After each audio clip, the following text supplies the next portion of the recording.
We put down sick pigs because you feel sorry for them. But have a healthy pig, you have to take a rifle and shoot it. It's unreal.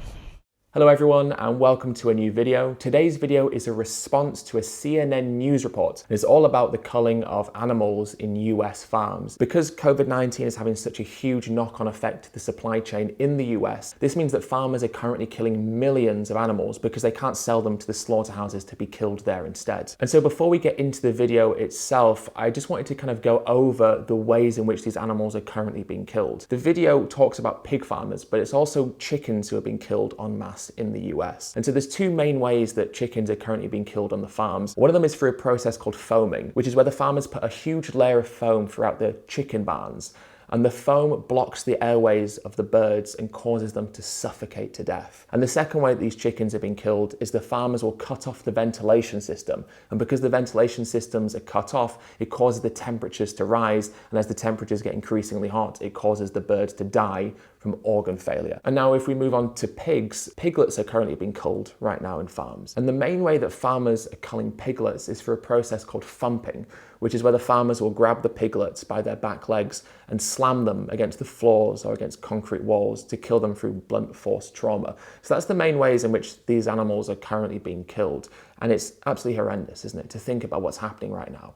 We're going to talk a lot more about this in the video, about the fact these animals were going to be killed anyway, because it's a glaring hypocrisy, the fact that we feel sorry for animals being culled, yet they were going to be killed in gruesome and grisly ways regardless. Now, I think it's important to note that this isn't just happening in US farms, it's happening in farms in other countries as well. In fact, here in the UK, it was recommended to some dairy farmers that they cull some of their dairy cows as well.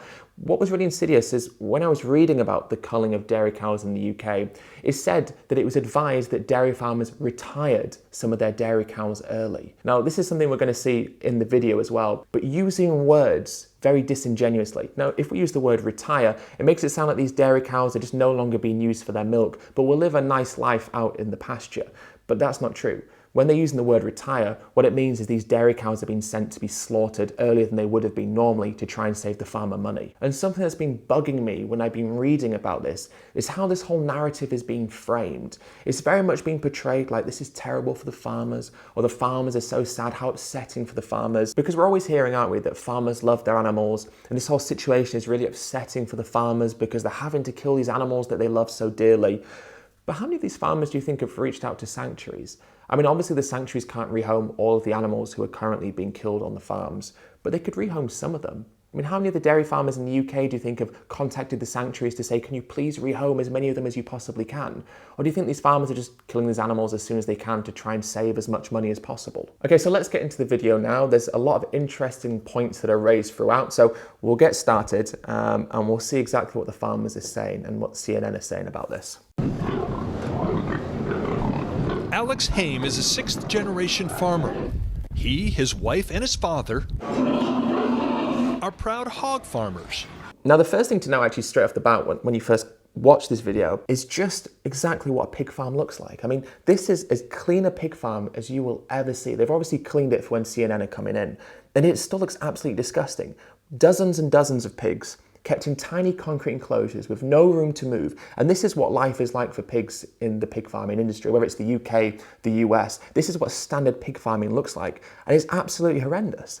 I mean, these animals have no room to move. And then it says that they're proud pig farmers, which is a very interesting concept, because why would you be proud of keeping sentient beings confined in tiny spaces to then have their throats cut so you can profit off their exploitation? I mean, let's just put this into an example. Let's say instead of CNN being in a pig farm in the US, they're in a dog farm in Asia. And they're keeping dogs in tiny cages or tiny concrete enclosures, very similar to how these pigs are being kept. And it says that the farmers of these dogs are proud dog farmers.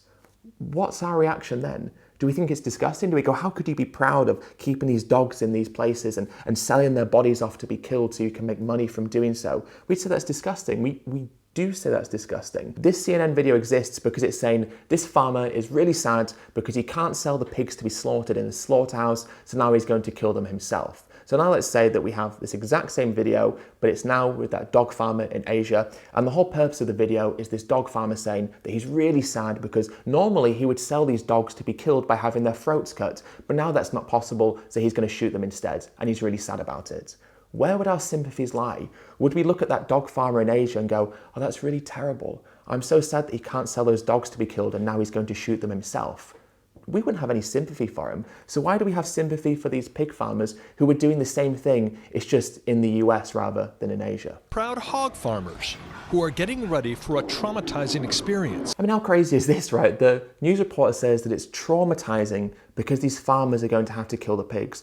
What about the pigs? Is it not traumatizing for them that their bodies are being exploited and then ultimately going to be killed? Do they not have any say in what's traumatizing? And also what's really, really crazy is why is it traumatizing for the farmers to kill them, but it's not traumatizing for the slaughterhouse workers? So it's absolutely fine for someone else to kill these animals, but when they have to kill the animals themselves, then it becomes traumatizing. I mean, right now, of course, if you saw my last video, you'll know that I've spoken about this before, that slaughterhouse workers have been forced to work in these environments. So they've been forced to kill animals because of the Defense Production Act, which is not only terrible for their mental health, but dangerous for them because of the high rates of COVID-19 in slaughterhouses. But it's the farmers who have been traumatized in this situation. I'd never imagined having to do this. What do you mean you'd never imagine having to do this? This is the whole point of your industry. You raise pigs and then you kill them. Well, I guess you don't kill them, and that's the problem. So you never imagined having to do this yourself. So it's fine for someone else to do it, but it's not fine when you have to do it. What they are going to do is a result of the closing of American pork plants. There is no place for these pigs to go. This brings me back to that point I made earlier. There's no place for these pigs to go. And for many of them, there probably isn't in that sense. But for some of them, there'll definitely be sanctuaries where they could have gone to. But these pig farmers, like all of the farmers who are currently killing the animals, they haven't contacted these sanctuaries because even though they tell us they love them, what we can see from this video is they keep them kept in tiny enclosures and they sell them to be killed. And the only reason they're upset is because they have to do it themselves and they're worried about financial losses. Each of these hogs should have been out of here 2 to 3 weeks ago, sent to market. But it looks like they never will. So the decision has been made to humanely euthanize most, if not all of them. And just like I was saying before about the use of the word retiring to kind of hide the objective reality of what's happening, this news report has done the exact same thing. He says sent to market and also humanely euthanize. Why is it that we're almost like children when we talk about what happens to animals? We're so reluctant to actually just objectively state what's happening, and so instead we hide behind these euphemisms. I mean, sent to market, what does that mean? What he means to say is they were meant to have been sent to the slaughterhouse already to have their throats cut. That's what he means to say. And humanely euthanize, I mean, that sounds like a lovely concept, doesn't it? But again, that's not the reality of what's happening to these animals. What he means to say is because these animals can't be sent to a slaughterhouse to have their throat cut, these farmers are going to shoot them in the head instead. And let's also just kind of put into perspective what happens to these pigs throughout their life. These pigs, as soon as they're born, they have their tails chopped off and their teeth cut out. And if they're males, they're also castrated with a surgical scalpel. That's all done without any anesthetic. They're then moved into these concrete enclosures where they spend their entire lives being brought up to the size that they will be when they're taken to a slaughterhouse. These animals who are mutilated without anesthesia, who are kept locked in tiny enclosures and now been shot in the head. And we refer to that process as humane. Oh, but remember, it's the farmers who are the ones really suffering in this situation. And it's the farmers who are traumatized because of this situation. I also think it's important to add just now that Trump has just signed a $19 billion bailout. So they're not going to lose any money. And the only problem from their perspective is they're the ones who have to do the killing.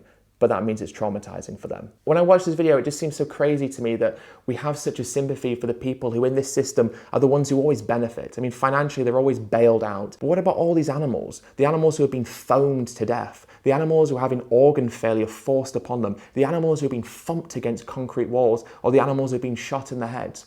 Where's the consideration for them, for their autonomy, for their lives? There is none. All of this Minnesota family's fully grown pigs go to market to one particular pork plant in South Dakota. But the Smithfield facility in Sioux Falls was shut down in the middle of April, with more than 800 employee COVID cases linked to it. With so many plants closed and such a backlog of pigs, some of which weigh up to 340 pounds, the Haim family is desperate. Before COVID-19, they would typically send off about 700 hogs every week. They say they now have about 3,500 ready to go and nowhere to send them. And these are the family's baby pigs, about 3,000 of them. And these are the family's baby pigs, pigs who were taken from their mothers who spent their entire pregnancy in a gestation crate, a crate so small that they can't even turn around, endlessly biting on the bars because they're driven to insanity because of the intense confinement. Pigs are highly intelligent beings. In fact, they're more intelligent than dogs. And yet, if we saw someone, a farmer in Asia, with dogs in a cage, we would say that that was horrible and evil. And yet pigs in a cage is absolutely fine. In an overcrowded nursery barn that usually has around 2,400. The fully grown pigs being euthanized by gunshot will leave room for these little ones as they get bigger. But the babies could face the same fate in a few months.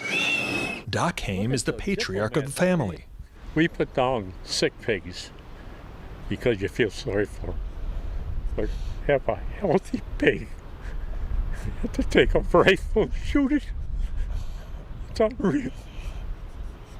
I mean, this is absolutely the craziest part of the video. We have this farmer crying because he says they're going to be shooting healthy pigs. Yet, as we've just found out in the video, he sends 700 pigs to a slaughterhouse every single week. So this farmer's crying because they're going to shoot pigs, yet every single week he sends 700 to have their throats cut. But this is the thing about this clip. It's so crazy because it's so illogical. But the fact of the matter is, for many farmers, the process or how they feel about the process is very illogical. I mean, he's probably upset because in his worldview or in his vision of what he does, the farmer sends the pigs to the slaughterhouse and it's got nothing to do with them anymore. They don't have to worry about it. It's out of their mind. They just continue doing what they've always been doing. But now he has to come and face the reality of what is happening in these slaughterhouses because now he's becoming the slaughterman, maybe for the first time in his life, in this quantity of animals. And so this is a real indictment of the mentality around farming. The fact that the sequence of events is often so detached from everyone in that sequence of events. And when we see the reality of this farmer coming to terms of what he's going to be doing, it sheds light on a lot of what we think about farmers and the fact that they do detach themselves from the fact of what happens to their animals when they do get to the slaughterhouse. The Haims and many other hog farmers say they are desperate for federal assistance. If we don't get help, I truly think that we are looking at bankruptcy, that this is going to be the end of our family farm. This bit absolutely summarizes it. This is the worry. Bankruptcy, the end of the farm. The concern isn't all these pigs are going to be killed, because that's why they were being bred in the first place, to be killed. The concern and the tears and the sorrow is because they're worried about their business. Even if every shutdown pork plant opened quickly, with all the employees coming back to work, which is not about to happen, including in South Dakota, where Smithfield reopened Monday with less than 1/10 of its original employees, many farmers say there are just way too many hogs backed up in the pipeline. And there's just a lot of people that will not survive this. Does this family see any realistic chance in avoiding financial ruin? No, but I'm surviving solely on hope. Well, isn't it nice that you have the privilege to be able to hope? There's no hope for these pigs. They're going to be killed anyway. It's just, do they have a knife pulled across their throat or a bullet put in their head?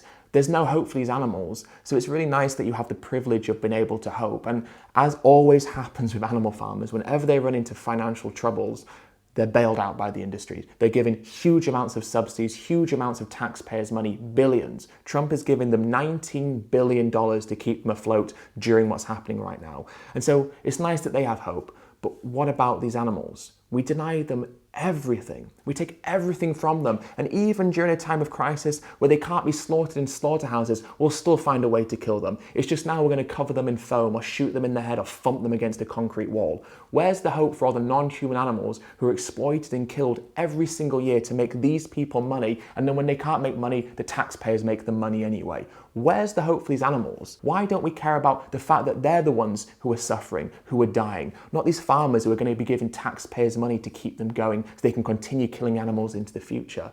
And what's really crazy is this whole situation started, the COVID-19 situation, because we exploit animals. It started because we kill and eat animals. And so now we're propping up an industry, the pig industry in this case, which causes these pandemics to start. It just doesn't make any sense. How about we stop the root cause of the problem? Stop subsidizing and stop giving money to the animal agriculture industry. Stop propping up an industry that causes the problems that they're now facing in the first place. It doesn't make any sense to me. And I just think it's really terrible that all of this media is about trying to portray farmers as being the victims. They're traumatized and we should feel sorry for them. That's missing the entire point. In this whole sequence, this whole chain, they're the people in this chain that we should feel least sorry for. And so the reason that I've responded to this video isn't only to point out how absurd it is that we treat animals in this way, but it's also to point out how absurd it is that we frame what's happening in this way as well, and that we always ignore the animals as being the true victims in this situation. When all of these things are happening to animals and all the violence that's been committed towards them every single day, we always find a way to make the farmers the victims in this situation, whether or not it's a hidden camera being placed in a farm and it revealing a farmer beating an animal or thumping an animal, and we say, well, it's really horrible that the farmers have had this stress put upon them. But even in this situation with the culling, where all these animals, millions of them, have lived a life of suffering